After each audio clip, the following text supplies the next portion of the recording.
नमस्कार, अपना प्रदेश उत्तर प्रदेश उत्तराखंड देख रहे हैं आप। मैं हूं आपके साथ पूजा मोहन पांडे। बुलेटिन की शुरुआत करेंगे चुनावी रनवे के साथ, क्योंकि न सिर्फ पश्चिमी उत्तर प्रदेश, न सिर्फ उत्तर प्रदेश, न सिर्फ देश, बल्कि विश्व के लिए गेटवे तैयार हुआ है।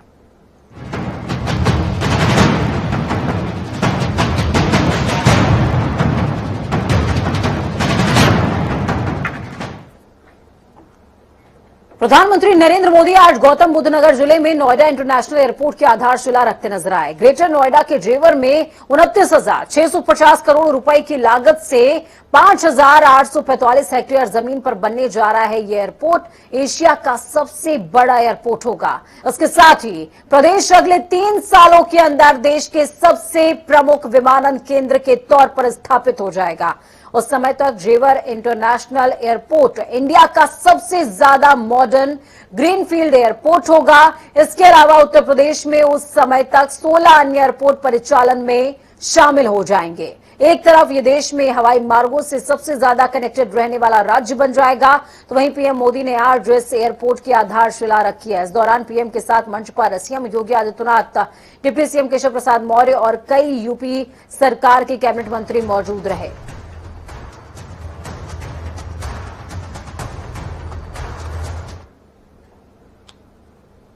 आज इस एयरपोर्ट के भूमि पूजन के साथ ही दाऊजी मेले के लिए प्रसिद्ध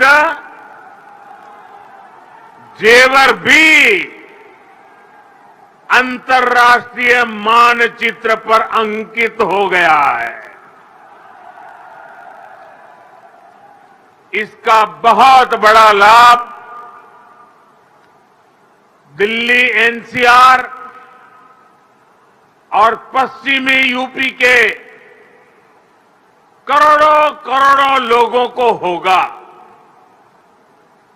मैं इसके लिए आप सभी को, पूरे देश को बधाई देता हूं। आजादी के 7 दशक बाद पहली बार उत्तर प्रदेश को वो मिलना शुरू हुआ है जिसका वो हमेशा से हकदार रहा है। डबल इंजन की सरकार के प्रयासों से आज उत्तर प्रदेश देश के सबसे कनेक्टेड क्षेत्र में परिवर्तित हो रहा है। यहां पश्चिमी यूपी में भी लाखों करोड़ रुपए के प्रोजेक्ट पर तेजी से काम चल रहा है। रैपिड रेल कॉरिडोर हो, एक्सप्रेस वे हो, मेट्रो कनेक्टिविटी हो, पूर्वी और पश्चिमी समंदर से यूपी को जोड़ने वाले डेडिकेटेड फ्रेट कॉरिडोर हो, ये आधुनिक होते उत्तर प्रदेश की नई पहचान बन रहे हैं। आजादी के इतने सालों तक तो उत्तर प्रदेश को ताने सुनने के लिए मजबूर कर दिया गया था। कभी गरीबी के ताने, कभी जात पात की राजनीति के ताने, कभी हजारों करोड़ रुपयों के घोटालों के ताने, कभी खराब सड़कों के ताने, कभी उद्योगों के अभाव के ताने, कभी ठप पड़े विकास के ताने, कभी अपराधी माफिया और राजनीति के गठजोड़ के ताने। यूपी के कोटि कोटि सामर्थ्यवान लोगों का यही सवाल था कि क्या वाकई कभी यूपी की एक सकारात्मक छवि बन पाएगी कि नहीं बन पाएगी। वहीं प्रधानमंत्री के अलावा मुख्यमंत्री योगी आदित्यनाथ ने अपने संबोधन में न सिर्फ पश्चिमी उत्तर प्रदेश को साधने की भरपूर कोशिश करी, बल्कि विपक्ष पर भी जमकर निशाना साधा है। सीएम योगी ने संबोधित करते हुए कहा कि यहां के किसानों ने गन्ने की मिठास बढ़ाने का काम किया, लेकिन कुछ लोगों ने गन्ने की मिठास को सिर्फ और सिर्फ कड़वाहट में तब्दील करने का काम किया है। ये वही लोग थे जो आज जिन्ना के अनुयायी बने हुए हैं, जिन्हें यहाँ की जनता सबक सिखाने को तैयार है। भाइयों बहनों, ये बहुप्रतीक्षित क्षण पश्चिमी उत्तर प्रदेश के लिए अत्यंत महत्वपूर्ण है, और इसलिए महत्वपूर्ण है यहां के किसानों ने कभी किसी कालखंड में यहां की गन्ना की मिठास को आगे बढ़ाने का प्रयास किया था, लेकिन भाइयों बहनों, गन्ने की मिठास को कुछ लोगों ने कड़वाहट में बदल करके यहां पर दंगों की एक जो श्रृंखला खड़ी की थी, आज ये देश के अंदर एक नया द्वंद्व बना है कि यह देश गन्ने की मिठास को एक नई उड़ान देगा या जिन्ना के अनुयायियों से फिर दंगा करवाने की शरारत करवाएगा। और यही तय करने के लिए आज आप सबका आह्वान करने के लिए मैं स्वयं आपके बीच यहां पर उपस्थित हुआ हूं। गन्ने की इस मिठास को अंतर्राष्ट्रीय उड़ान देने के लिए आज आदरणीय प्रधानमंत्री जी का कार्यक्रम जेवर की इस ऐतिहासिक धरती पर हुआ है। मैं एक बार फिर से उत्तर प्रदेश के 24 करोड़ नागरिकों की ओर से देश के आदरणीय प्रधानमंत्री जी का, यशस्वी प्रधानमंत्री जी का हृदय से स्वागत और अभिनंदन करता हूं। पश्चिमी उत्तर प्रदेश के लिए इस अनमोल कृति के लिए हृदय से बधाई और अग्रिम शुभकामनाएं भी देता हूं। धन्यवाद। जय हिंद, जय जय श्री राम। तो वहीं प्रधानमंत्री की ओर से किए गए जेवर एयरपोर्ट के शिलान्यास पर डिप्टी सीएम ने पीएम का आभार जताया। केशव प्रसाद मौर्य ने कहा कि जेवर एयरपोर्ट दुनिया के बड़े 4 एयरपोर्ट्स की श्रेणी में शामिल हो जाएगा। तो वहीं इस दौरान उन्होंने विपक्ष पर हमला करते हुए कहा कि विपक्ष जो है वो मुद्दाविहीन हो चुका है, उनके लिए अच्छा होगा कि वो अपने दिमाग और आंख का इलाज करा लें। जेवर एयरपोर्ट दुनिया के जो 4 बड़े एयरपोर्ट है उस श्रेणी का एयरपोर्ट है। आज इस एयरपोर्ट की आधारशिला रखने के लिए देश के आदरणीय प्रधानमंत्री माननीय श्री नरेंद्र मोदी जी के आगमन पर मैं बहुत बहुत प्रदेशवासियों, देशवासियों को बधाई देता हूं। अपने आदरणीय प्रधानमंत्री जी का बहुत स्वागत करता हूं और मुझे पूरा विश्वास है यह एक तरह से विकास का एक नया रास्ता, लाखों रोजगार जिसके आधार पर पैदा होंगे, जिसमें नौजवानों को अवसर मिलेगा रोजगार का, अन्य प्रकार की और भी व्यवस्थाएं इसके आधार पर खड़ी होंगी। विपक्ष कह रहा है कि ये केवल चुनावी उद्घाटन है, और आप क्या मानते हैं कि देखिए, मैं मानता हूं कि विपक्ष मुद्दा विहीन है। किसी भी अच्छे काम को देख करके उसको सवाल उठाने की आदत है, इसलिए उनको अच्छा रहेगा कि अपने दिमाग का और आंखों का ठीक से इलाज करा करके विकास के अच्छे कार्यों को अच्छे नजर से देखें। प्रधानमंत्री नरेंद्र मोदी ने यूपी को सौगात दी है, लेकिन विपक्ष कहां शांति से बैठने वाला है। विपक्ष लगातार बीजेपी सरकार को घेरने की कवायद में लगा हुआ है। कांग्रेस प्रवक्ता अंशु अवस्थी ने भी एयरपोर्ट को लेकर कहा कि बीजेपी सरकार ने सिर्फ उद्योगपतियों के लिए काम किया है। फिर से किसान विरोधी चेहरा भारतीय जनता पार्टी की सरकार ने अपना दिखाया है। जिस जेवर एयरपोर्ट का शिलान्यास प्रधानमंत्री जी करने जा रहे हैं, वहां लगातार अन्नदाता अपनी जमीन के लेकर, मुआवजे को लेकर आंदोलनरत है। उन किसानों की जमीनों को पहले ग्रामीण से शहरी किया गया और मुआवजा मात्र ग्रामीण क्षेत्र का दिया जा रहा। यह दर्शाता है कि भारतीय जनता पार्टी सिर्फ और सिर्फ अपने उद्योगपति प्रेम के लिए कांग्रेस सरकार के समय बनाए गए भूमि अधिग्रहण कानून का उल्लंघन कर संविधान को पैरों तले रौंदने का काम कर रही है। चलिए ग्राउंड जीरो का रुख करते हैं। हमारे साथ में हैदर जुड़ चुके हैं नोएडा से। हैदर, क्या कुछ अपडेट है? नोएडा को नहीं बल्कि पूरे सूबे को, पूरे देश को सौगात मिली है और ये सौगात बेहद खास। देखिए पूजा, जेवर एयरपोर्ट का शिलान्यास कहीं न कहीं एक चुनावी रणनीति भी है, क्योंकि 2022 का विधानसभा चुनाव है। जिस तरीके से यहाँ पर 1.5 से 2 लाख की आबादी में पब्लिक मोदी जी को सुनने के लिए आई थी, तो कहीं ना कहीं विपक्ष के अंदर खेमे में ये हलचल मचना बहुत पैदा लाजमी है, क्योंकि विधानसभा चुनाव में जब सब वोटों को साधने में लगे हुए थे, उस टाइम पर जेवर एयरपोर्ट का शिलान्यास में इतनी भारी तादाद में पब्लिक का होना कहीं ना कहीं योगी जी के और मोदी जी के लिए एक अच्छा साबित होगा। अगर बात की जाए पूजा, ग्राउंड जीरो पर देखा गया कि जिस तरीके से मोदी जी ने विपक्ष पे हमला साधा और ये साफ तौर पर बताया था कि इसकी आधारशिला रखने के लिए 10 साल से ये जेवर एयरपोर्ट की जो आधारशिला थी वो पेंडिंग पड़ी हुई थी, क्योंकि जो विपक्ष में इससे पहले सरकार थी और उन सरकारों ने हमेशा अगर केंद्र ने इसकी फाइल को साइन किया तो राज्य सरकारों ने इसको निष्फल कर दिया। और यही वजह है कि लोगों को सुविधा नहीं मिल पाई। और जेवर एयरपोर्ट की अगर बात की जाए, 2024 में ये 2 रनवे का एयरपोर्ट होगा जो सुचारू रूप से पब्लिक के लिए खोल लिया जाएगा, समर्पित हो जाएगा। फिर आने 3 साल के अंदर ये 5 रनवे का हो जाएगा। और सबसे वाली खास बात ये है क्योंकि ये कई चरणों में काम पूरा होना है और लक्ष्य रखा गया है 2024 तक जेवर का काम पूरा हो जाएगा, ताकि ये पूरे सूबे के लिए, पूरे देश के लिए एक संपत्ति की तरह हो। बहुत शुक्रिया हमारे साथ जुड़ने के लिए, अहम जानकारी साझा करने के लिए। तो वहीं दूसरी ओर राजधानी लखनऊ में आज जनवादी जनक्रांति महारैली का आयोजन हुआ है।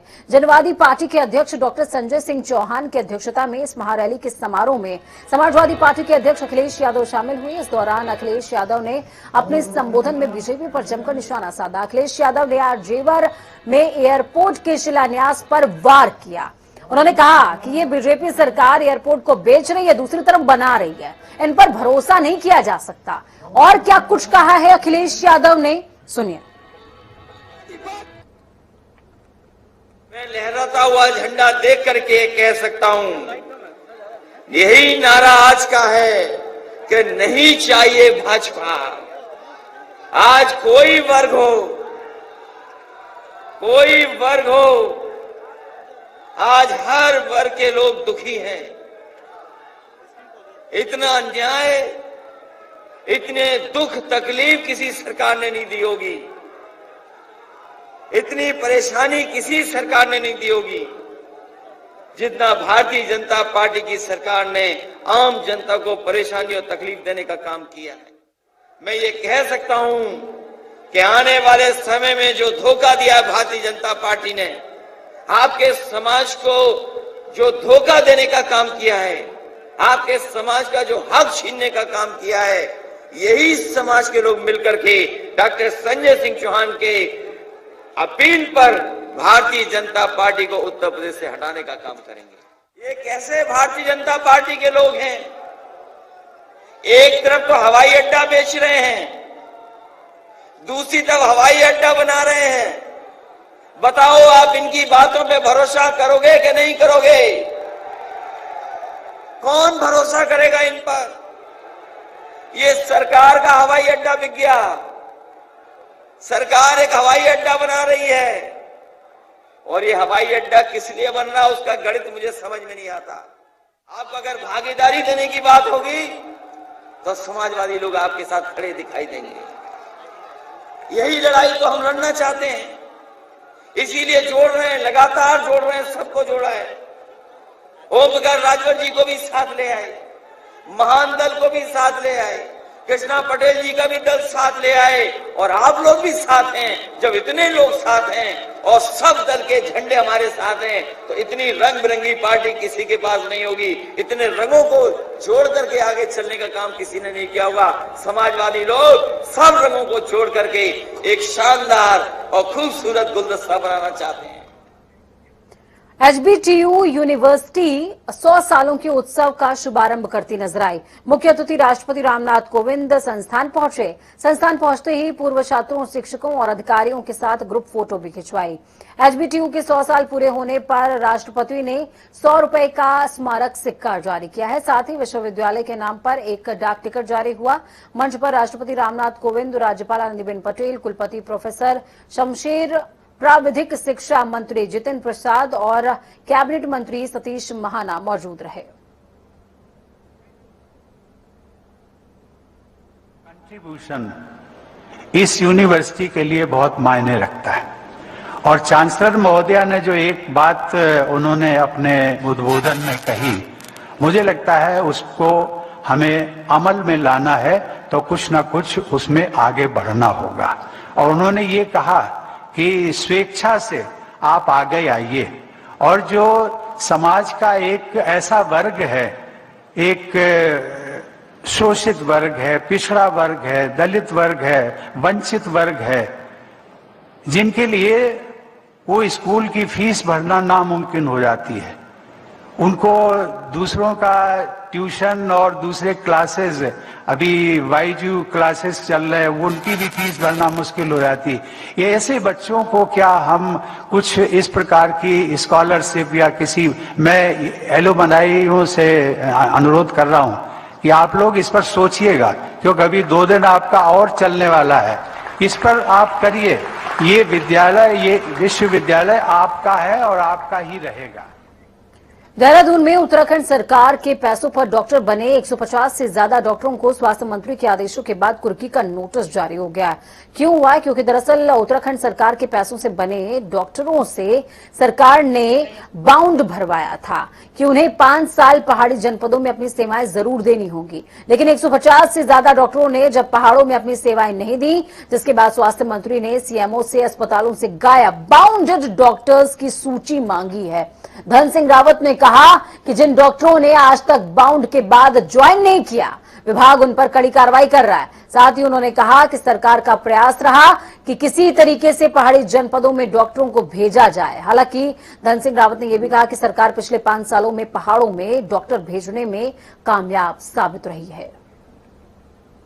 सरकार का पहला बड़ा टारगेट यह है कि हर क्षेत्र में हमारे स्वास्थ्य सेवा अच्छी हो जाए, वहाँ डॉक्टर चले जाएं। और मुझे बड़ी खुशी है कि इन पौने 5 सालों में हमारी सरकार ने हर पीएससी में, हर सीएससी में, उपकेंद्र में, हर जहाँ तक भी हमारे डॉक्टर जा सकते हैं वहाँ तक डॉक्टरों को भेजने का काम किया है। कुछ बॉन्ड के डॉक्टर हैं, कुछ एमबीबीएस डॉक्टर जो नए हैं, लगभग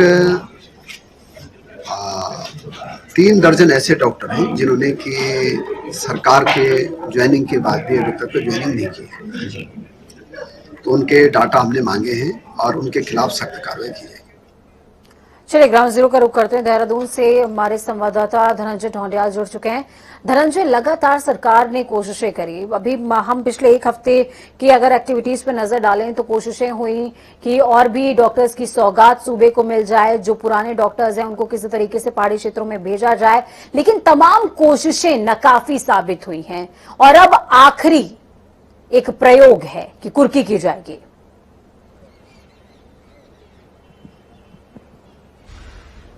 बिल्कुल पूजा, आपने सही कहा है, क्योंकि देखिए लगातार जब से राज्य अलग हुआ है तब से समय समय की सरकारें आई हैं गई हैं और डॉक्टर को पहाड़ चढ़ाने की चाहे बीजेपी की सरकार हो, कांग्रेस की सरकार हो, हमेशा फेल रही है। लेकिन अब आगामी विधानसभा चुनाव भी होने, तो ऐसे में सरकार के सामने एक बड़ी समस्या भी है। और जिस तरीके से धन सिंह रावत ने कहा है कि जो तमाम 150 डॉक्टर इन पर कार्रवाई की जाएगी, लेकिन इससे पहले भी जो 84 डॉक्टर थे उन पर कार्रवाई की गई है, उनका आज तक पता नहीं है। लेकिन असल में सबसे बड़ा सवाल पूजा ये है कि जो बाउंडधारी डॉक्टर है जिनके साथ सरकार ने करार किया था 5 साल का कि आपने सरकारी खर्चे में एमबीबीएस केयर आपको सरकार के साथ करार है कि आप 5 साल दुर्गम अति दुर्गम क्षेत्र में रहेंगे, लेकिन 150 ऐसे डॉक्टर्स हैं, ऐसे अधिकारी हैं जो आज तक जो पहाड़ चढ़े नहीं है और ना ही उन्होंने मैदानी जिलों के अस्पतालों में अपनी सेवा दी है। तो इसमें लाजमी है कि स्वास्थ्य मंत्री ने जो तमाम जिलों के सीएमओ हैं उनसे रिपोर्ट मांगी है। डीएम को भी कहा गया है कि आप भी देखिए कि आपके क्षेत्र में कितने ऐसे अस्पताल हैं जहां पर आज तक डॉक्टर नहीं गए। तो तमाम जो रिपोर्ट अब मांगी जा रही है, लेकिन ये पूरे एक बड़ा सवाल यहाँ पर यह है कि क्या आखिरी 5 साल के अंदर, इन 5 सालों में क्या स्वास्थ्य विभाग को, क्या स्वास्थ्य मंत्री को या सरकार को इन डॉक्टरों का कुछ पता नहीं था कि ये डॉक्टर आखिर है कहाँ। अब लास्ट में सरकार कहीं ना कहीं हीला हवाली कर रही है, अपने आप को बचाने की यहाँ पर कोशिश कर रही है। धन सिंह रावत भले ही नाराज यहाँ पर डॉक्टरों से हो, लेकिन बड़ा सवाल है कि वो दुर्गम अति दुर्गम क्षेत्रों में डॉक्टरों की हमेशा से कमी रही है। पूजा, बहुत शुक्रिया धनंजय हमारे साथ जुड़ने के लिए, हम जानकारी साझा करने के लिए। तो सरकार दर सरकार कोशिशें जारी रही कि किसी तरीके से इन तमाम डॉक्टर्स को पहाड़ चढ़ाया जाए, लेकिन साहब पहाड़ चढ़ नहीं पाए और ना इन्हें लिहाज रहा अपने व्हाइट कोट का। खबरों में आगे बढ़ते हैं। आगामी विधानसभा चुनाव के मद्देनजर सभी राजनीतिक दल दमखम से तैयारियों में जुट गए हैं। इसी क्रम में दलों की बैठकों का दौर भी जारी है, जिसके मद्देनजर बीजेपी में चुनाव प्रबंधन समिति विशेष संपर्क अभियान और घोषणा पत्र के संबंध में बैठक कर रही है। मुख्य रूप से ये बैठक चुनाव प्रबंधन समिति की है। आपको बता दें, बैठक के बाद प्रदेश प्रभारी प्रहलाद जोशी, दोनों सह प्रभारी, मुख्यमंत्री और प्रदेश अध्यक्ष ग्रास रूट लेवल पर जा रहे हैं। 3 जिलों की 11 विधानसभाओं में कोर कमेटी की बैठक की जाएगी। जल्दी हम लोग 70 विधानसभाओं में एक समिति भेजने वाले हैं। वहाँ सभी प्रमुख लोगों से, कार्यकर्ताओं से बातचीत करते हुए और वहाँ किस प्रकार का एक स्थिति है, कौन कौन ऐसे दावेदार हैं, उन सब की सूची प्रदेश को उपलब्ध कराई जाएगी। तो वहीं आपको बता दें कि किस तरीके से उत्तर प्रदेश उत्तराखंड के बीच परिसंपत्तियों को लेकर कुछ दिन पहले ही दोनों राज्यों के मुख्यमंत्रियों के बीच बातचीत हुई थी, जिसमें परिसंपत्ति सहित कई अन्य फंसे हुए पेचों को हल किया गया था।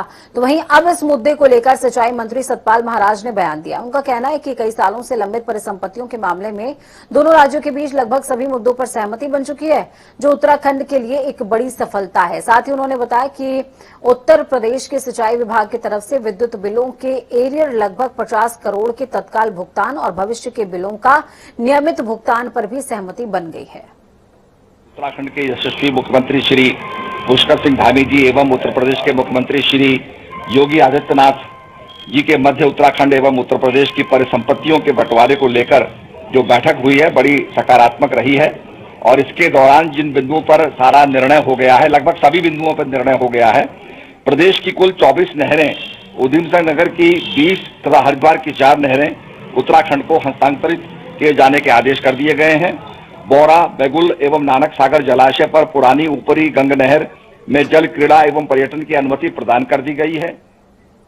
भाजपा चुनाव प्रभारी प्रहलाद जोशी अपनी टीम के साथ 2 दिवसीय उत्तराखंड दौरे पर हैं, जहां प्रवास के दूसरे दिन भाजपा मुख्यालय में चुनाव प्रबंधन समिति की बैठक का आयोजन किया गया। इस बैठक में प्रदेश अध्यक्ष, मुख्यमंत्री समेत वरिष्ठ नेता मौजूद रहे। तो वहीं बैठकों को लेकर चुनाव प्रभारी प्रहलाद जोशी का कहना है कि बीजेपी चुनाव को लेकर गंभीरता से काम कर रही है। ग्रास रूट लेवल पे मैं, हमारे दोनों सह प्रभारी और हमारा मुख्यमंत्री जी, हमारा प्रदेश अध्यक्ष, हम सब ग्रास रूट लेवल पे जा रहे हैं। आज मैं गढ़वाल रीजन में 11 विधानसभा का, 3 जिलों का 11 विधानसभा का मैं कोर कमेटी का मीटिंग ले रहा हूं और ग्रास रूट लेवल तक, नीचे लेवल तक कैसे पहुंचना और कैसे हमारा विचार और हमारा स्ट्रेटेजी कैसे इसको स्प्रेड करना, इस सब के बारे में हमारा चर्चा बहुत जबरदस्त चल रहा है। तो वक्त यहाँ पर छोटे से ब्रेक का, ब्रेक के उस पार खबरों का सफर लगातार जारी है। बने रहिए जनता टीवी के साथ, क्योंकि हमें आपकी ताकत। नमस्कार।